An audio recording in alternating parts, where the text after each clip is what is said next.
Non, mais moi, je ne comprends rien. Je viens de suivre la conférence des présidents de partis politiques d'IFCC. Désapprouver les dernières nominations intervenues dans la magistrature, euh, sinon dans les secteurs de la justice et aussi dans l'armée. Mes amis, je ne pense pas que cette conférence des présidents des partis politiques d'IFCC est un organe qui a été chargé pour la liquidation des institutions de notre pays. Les domaines de la justice et de la défense, ce sont des domaines régaliens, sont des domaines de la souveraineté.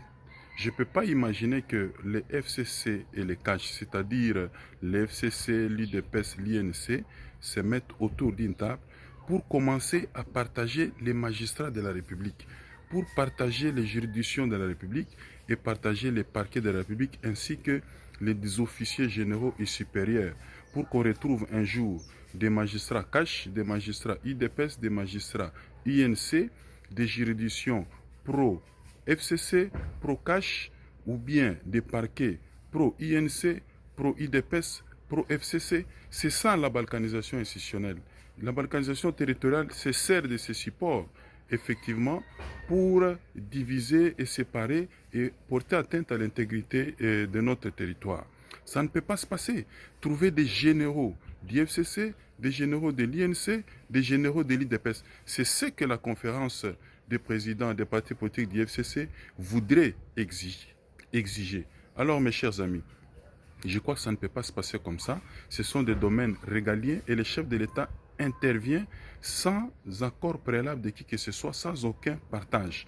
Le Premier ministre, quand vous lisez l'article 90, alinéa 2 de la Constitution, en l'absence du Premier ministre, son intérim est assuré par les ministres les plus précédents. Donc, en vertu du principe de la continuité des services publics, en vertu du principe de la continuité de l'État, les hommes passent et les institutions restent. Si le Premier ministre n'est pas là, le ministre le plus précédent est là pour assumer, et c'est la Constitution. Et tout ce qui est en train de se passer là, tout ce qui a été déclaré là, est hors la loi et porte atteinte, n'est-ce pas, à l'intégrité de nos institutions. Depuis un moment, le Premier ministre a eu l'habitude de communiquer avec nous par le canal de son porte-parole. Est-ce que la Constitution prévoit que le Premier ministre s'exprime par le canal de son porte-parole? Il doit apprendre à s'assumer. Sinon, je pense qu'il est temps qu'il puisse démissionner.